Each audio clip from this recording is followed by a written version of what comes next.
नाज़रीन, अवामी न्यूज़ में खबरें सिलसिलो जारी है। इन वक्त पीर जो ॻोठ में ख़बर ॾींदा हलूं। पीर जो ॻोठ कोट ॾिनल शाह प्राइमरी स्कूल की बिल्डिंग जो कम 8 सालन खां हिन वक्त ताईं मुकम्मल न थी सघियो। इंतज़ामिया खामोश तमाशे ही बनियल। इन हवाले से वधीक ॿुधाए रहियो आहे पीर जो ॻोठ में अवामी न्यूज़ रिपोर्टर नौमान अली पंहिंजी इन रिपोर्ट में।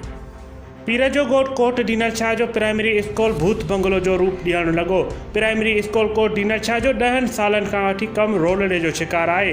हर 6 महीने साल बाय साल फंड अचनि पिया, जेके टीओ बशीर अहमद समो ऐं ठेकेदार मिली भगत करे स्कूल जी बजट के हड़प कंदा रहनि पिया, जंहिं सबब 800 खां वधीक स्टूडेंट जी तहलीम दाव ते लॻल आहे। हाणे ज़रूरत इन ॻाल्हि जी आहे त DEO ऐं तहलीम खाते जो वज़ीर सईद गनी के फौरी तौर नोटिस वठी इन स्कूल में आयल बजट जी फौरी तौर जांच कराए DEO बशीर अहमद समो ऐं ठेकेदार खिलाफ़ कार्रवाई करे उन्हनि खां हिसाब किताब कयो वञे ऐं स्टूडेंट जी तहलीम तबाही खां बचाई वञे।